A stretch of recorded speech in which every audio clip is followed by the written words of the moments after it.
Hey guys, David here, and I just wanted to take just a couple moments and just go through a process and something that you've may have seen before if you've been kind of hanging around with me for a while. But it's one of the big things that, actually the most important aspect of actually the whole journey of reclaiming one's health, right? Getting back into shape, following a certain eating style, a healthy eating pattern that would actually support your life. There's so many different things that are necessary when we look at building our health, and of course we understand the idea of core strength. So we want to be safe while we're training, and how we do that is by identifying, of course, what is our core, what is our core strength, what does that feel like, where is it, and isn't it interesting that the more we acknowledge what our core is, the more we understand what it is, the more we come into connection with how it feels inside of our body when we're there, and we start paying attention to that, how often it shows up to save our ass, right? Now isn't that extraordinary? Now you know that, right? And we've actually come to accept that. Now that's because there's nothing really attached to your core, right? There's nothing really historically significant in your life that'll make you try to, well, I don't know about this core thing, right? It just makes sense. Right? No trauma around it. Nobody's been bullying you about your core. It's just what it is, right? It's just physiological. So the whole acronym that we use, the acronym that I developed, SAM, and SAM, of course, about how do I stabilize, right? Well, we understand what our stabilizers are, right? And our primary, though there's many, our primary stabilizers are really dealing with, of course, can I pull my shoulder girdle, and then of course we're talking about the muscles in and around the shoulder blades and the posterior part of the body predominantly. Can I use them to pull my shoulders back into place? So it brings my shoulders into a neutral kind of spin pivot position, right? So I use my shoulder blades and the muscles in and around that region to bring my shoulder girdle back into neutral, ideally. So that puts it into neutral, which of course makes it very powerful. I use my core muscles, my pelvic floor muscles, of course, to actually create a little bit of a tilt. There's a little bit of what we call anteversion, a little bit of rotation forward, of course, which reduces the excessive curvature of my lower back, right? And of course, I use my buttock muscles to support that as well. So I have these core muscles in place, and then of course the side effect, and I've talked about this before, which is again I found really fascinating, is the side effect of actually pulling through my intrinsic core musculature had a radiating effect through a series of muscles that run down the length of the spine called the multifidus, which actually there's these little stabilizers in between each segment of the spine. So again, so many are really amazing things about SAM and of course core stability, and we get that. What you got there, Andrew? Yes, I'm going to add another one, just in less than 2 months. So the thing about core stability is that we get that, right? It just intrinsically it just makes sense. Now, and Andrew, you know this as well as I do, and anybody who's honest with themselves realize that their life they could have had more money, stronger relationships, better health, better everything if they could just follow through on the things they knew they were supposed to do. Right, and that's the whole conversation I've been having for years now. That there's the contrast between knowing better and doing better, right? And we would never feel bad if we didn't know what we were supposed to do, right? Because if you didn't know any different, you wouldn't bloody well care, right? That you'd be totally ignorant to your sense of responsibility and to the outcome because, well, you didn't know any better. So ignorance, can be bliss. I think the challenge is probably more powerful when people work hard to know better, but they're so disconnected with the actual act of doing something that it actually drives them insane, and it creates this whole concept we call nihilism, right, where nothing matters and there's no point and just screw it all, right? And people go through that, right? And it's very frustrating. It's a very frustrating place to be. So let's just go here really quick, because I don't want to take up way too much of your time. But it's just we looked at this whole process of I created this thing called the I Am Project. And when I'm looking in here, it's MA1. It's backwards when I'm looking into the camera. Hopefully you're reading it properly. So it should say I am. So of course, this is a very old conversation. Of course, it's philosophically it goes back into the days of Judeo-Christian culture, back into the Bible. So, but the whole idea of I am, it's a declaration. Right? It's a declaration saying this is exactly this is who I am, mind, body, spirit, and again, And we make that declaration as to kind of solidify our stance in the world. All right. So I guess that's not too hard of a concept to understand. So the challenge is, of course, when we go through that process, is that when the identification of who we are, right? The identification of who we are, quite often that self-identification is not always designed by, it's not always our choice on what that looks like. So we have something called cultural editors. And cultural editors are the people that, of course, we've grown up with and had experience with all throughout our life. So cultural editors are your parents, they're your siblings, they're your friends or best friends, they're your teachers, they're your, the people that you encounter, police officers, people that show up in your life fairly routinely throughout the course of your entire life that have had some impact. Their opinions, behaviors, and attitudes have affected and have kind of shaped your view of the world, for better or for worse. And quite often it's a combination of both, right? I mean, that's just, welcome to planet Earth. So it's not always a graceful approach, but here's the interesting thing. The limitations that we may find ourselves, that we may currently have in different parts of our life, sometimes come down to the fact that for the fact that the brain is accessing our historical reference, how a better way to put this, our brain is accessing the meaning that we gave certain aspects of our life based on our history. So for example, when I look at, let's say weight loss is the concern for you. And weight loss has really been a big goal, but also been a big challenge and has been fraught with error and frustration all, through decades of time. So one of the things we can look at is saying, well, maybe, people will quite often think, well, maybe I haven't found the right diet. I haven't found the right strategy. I haven't found the right trainer. I haven't found the right trainer. I haven't found the right thing. Maybe it's a thyroid issue. And quite often, of course, yes, it may be all those things, but the likelihood is that the fundamental crack in the foundation really has a lot to do with the psychology that we're using to determine how we should go forward. I'll give you a good example. So let's look at, so this token here says wellness on it. And let's say my goal, right, I decided that my goal for fitness is to be, certain percentage body fat, and then let's say you want to lose 15 pounds, right? And you, in your mind, the loss of 15 pounds would move your health a big jump forward. It would change your self-image. You would feel a lot better about yourself, and that's what we'd hope for, if you succeed at losing 15 pounds. Okay, so let's say this is the goal here. So your goal through, let's say by the end of April, right before summer rolls in for us North Americans, you Aussies are heading in the opposite direction. But my goal is to lose 15 pounds by April, May, heading into the summer, so I'm lean and fit, I feel great, and I feel good about myself. Okay, so that's your primary goal, but we know you're not there yet, right? Or we can assume that perhaps you're not quite at that goal yet.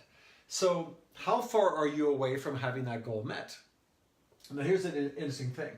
When I work with the people on this process, when we go through, what we'll find is that people will know, and there'll be a very specific distance or a gap between where I am and where I want to be. Now, when people are assessing their degree of wellness or what's possible, do we look at the possibility of our future wellness through the lens of our future self? Okay, with me on that? Are we looking at the lens of our future wellness at the lens of our future self? What do you think? Is that too philosophical? So basically it means, are we using the positive mindset of the person who's actually already achieved the weight loss and the health benefits, or are we using the mindset of the person who's still wanting that to happen? And it's a very important distinction. I'll show you why.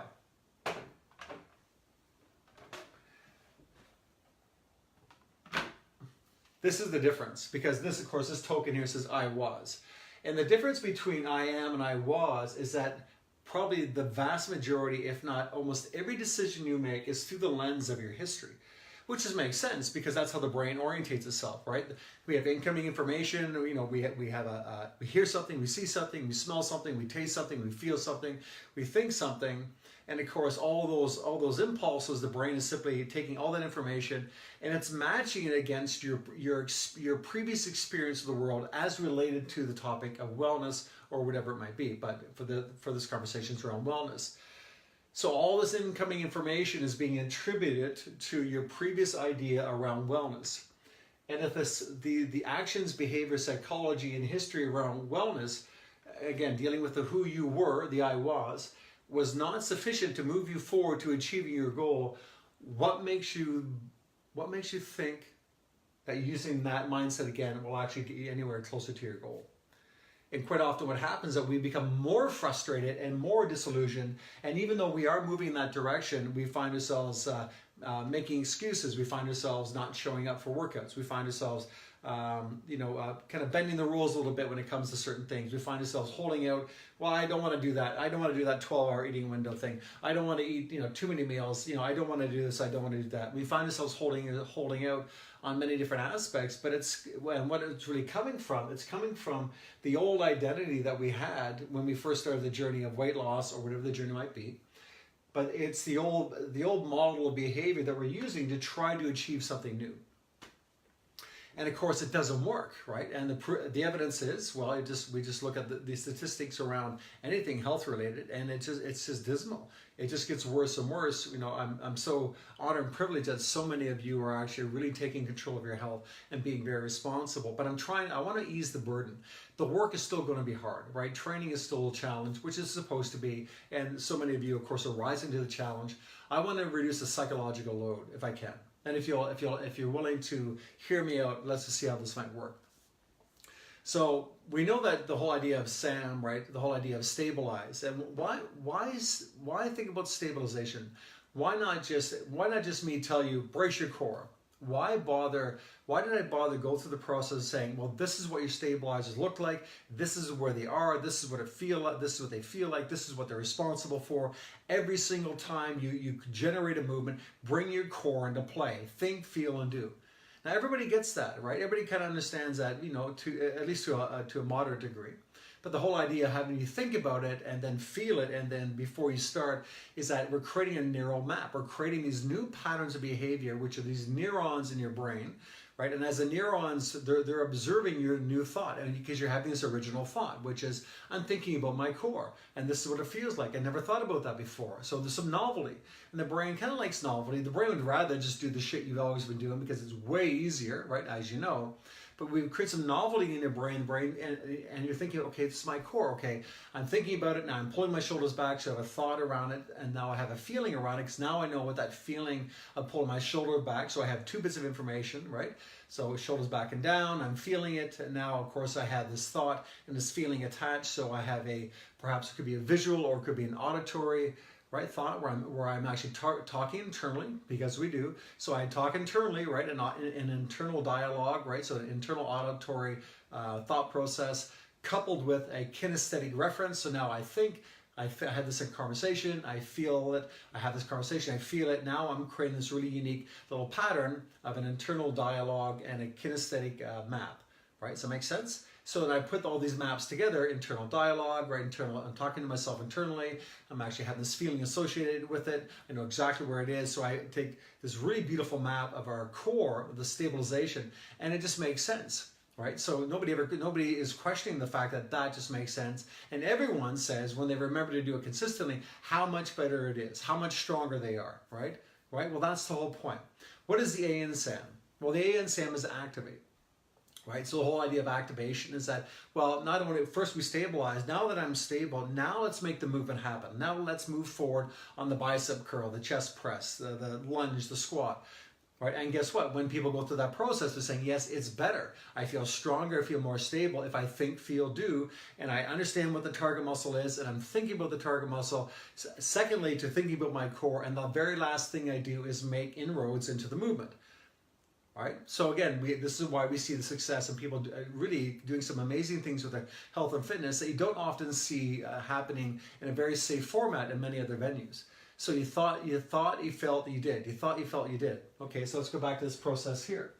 So the I was around your psychology when it comes to anything related to health.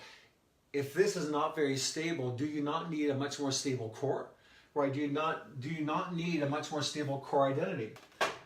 So your old core wasn't good enough. Your old core was weak. It was unstable. It was very poorly defined, right? Nobody really had asked you to kick it into play. Nobody told you that it was going to take about 10,000 repetitions, that you really have to think about it. It was challenging in the beginning, but we didn't make it complicated. We just said, you just got to do it in this order. So let's look at this. Put the I am back here. And the I am, of course, and I was referring to who I'm deciding to be through the lens of my future self. Right? Through the lens of my future self, that's who I am. And if I think through the lens of this person here, rather than the lens of who I was, right, which is an old outdated psychological model that didn't get me where I wanted to go, so why would I continue to use it, right? And we don't have to have a conversation about our history because, well, it's history, right? We don't need to bang that drum anymore. So if I look at through the lens of who I am, and I use the SAM acronym again, so I am, so who do I need to be to get the results that I want over here? Well, let's use the whole SAM acronym. So stabilize. Well, what am I stabilizing? I'm stabilizing my character. I'm stabilizing my choices. How do I stabilize it? Well, what is the core identity? What are the 2 to 3 core identities or strengths or values that I can onboard, I can pay attention and think about? The same process as turning your core on, as pulling your shoulders back. What are the same 2 to 3 values that I can bring forward that I know are necessary for me achieving this goal or any goal whatsoever? Right? What are those 2 to 3 values? Right? And once you understand what they're, and write them down. If you say, okay, these are the things, maybe it's faith, courage, and maybe it's compassion. And compassion for yourself. Yeah, for others is fine, but you gotta have compassion for yourself first. Let yourself off the hook, right? Because a lot of people tend to beat themselves up thinking they needed to be way further ahead of the game, or they need to be some kind of perfect. So again, compassion for yourself, some faith, works really good. Maybe some follow through, some courage, some discipline, resilience, whatever that might be, right? So think about the 2 to 3 values. And then once you have those values, okay, I know what they are. Now it's in here. Now, what do those values feel like, right? Well, I don't know. What does courage feel like? Well, when have you been courageous? And you have been courageous at some point in time in your life. When have you been compassionate? What does that feel like? Right? So you need to start identifying not only, what the core values are, right? SAM, right? So in order to stabilize it, but in order to make those stabilizers work, I have to recognize what they are and where they are. Where is it in my body? Where do I feel compassion? Where do I feel courage? Where do I feel strength? Where do I feel discipline, right? And we're looking for the feelings that generate a positive sensation inside the body, not a negative one. All right, we don't want to be resilient to the point where we feel like we're actually having to force ourselves to make this happen. I want to be able to do this because this is what I want to do. It's not easy, but I'm passionate about it. I want to make this freaking thing work, right? So it's not about forcing yourself. It's about living to a higher standard. So what are those values for you? Identify them, what they are. And of course, these are your I am statements, and then identify where they are in your body. Right? And this is what compassion feels like. This is what resilience feels like. This is what, follow through or faith, whatever the words that you want to use. Once you have that, now that I know what they are, now I know how they feel, and now that I know what they are and how they feel, can I actually bring those core strengths into play and then decide what that looks like for me, and then decide what are the steps I need to take between point A and point B. What are the steps that I need to take from a stable point of view? And of course, that's the A, the activate, right? Activate what? Right? Activate the behaviors necessary for me to reach my goal, right? I can't do that, again, unless I know unless I'm stable first. So stabilize the process first. Then look at your goals through the eyes and the lens of the state of stabilized psychology. Then decide what those actions are. And then the movement forward is probably going to be a whole lot different than what you may have experienced in the past. The movement forward will probably be pretty extraordinary, right? So the whole SAM acronym still works the same. I think we've made things really complicated because the more complex we make the world, the more excuses we have of why it didn't work out the way it was supposed to work. Right? And there's nothing in my life that's extraordinary that didn't happen with a lot of work and a lot of focus. But what I'm trying to do ideally is actually shorten the time frame. You don't need to spend the next 2 decades reading all the stuff that I read. And I'm trying to rend it down to the simplest form, even to the point where I've gone full circle. And I've read a ton of material over the years. But one of my mentors right now, again, he's never met me, but again, I'm taking him on as my mentor, Dr. Jordan Peterson, and he's just an extraordinary intellect from the University of Toronto here in Canada. But for somebody who is not a religious human being, he's actually he found that, he said, over this, in thousands of years of human history, over the way that we've evolved, and there's certain things from our culture, from our Judeo-Christian culture, certain things from our history philosophically that we really need to bring forward because they're really valuable, the great lessons from the past. So the book I purchased was the Reader's Digest version of the Bible, funny enough. And I grew up in a kind of Christian environment many years ago, but I got rid of it because just weird family stuff, as we all had that stuff. But now I'm actually going through and I'm actually reading the Bible, and it's a beautifully illustrated text, but it's actually more of an archaeological read. So you actually have the stories themselves, and then you have the history around it, the historical findings and the archaeology, and just the philosophical conversations around some of the finer points of what this text that has survived thousands of years is supposed to be telling us. Anyhow, but again, we're all looking for something, right? We're all looking for a way to stabilize our psychology, and it doesn't have to be complicated, but it has to be specific, right? So again, what are your 3 values? Again, you have SAM for the body, you have SAM for your mind, and it works exactly the same way. So hopefully this has been of service to you. And just think, here's the beautiful part: when you stabilize your wellness, and to the same psychology, you can stabilize your relationships, right? And you're able to stabilize every other part of your health, right? So I can't stabilize my relationships, it's falling. The magnets are falling off. Let's do it this way here. I tried a million different types of glue and I just can't make it work. Anyhow, but the whole idea is that no matter where I go inside my life, my relationships, my wellness, my career, there I am, right? So I don't want to be showing up different in different parts of my life, maybe different aspects of my strength and character, but my core values always remain the same. So hopefully that serves, guys. Hope you have an extraordinary day. It's beautiful out here on a Monday. And of course, I'm feeling very excited and very elated. And thanks for hanging out. Bye.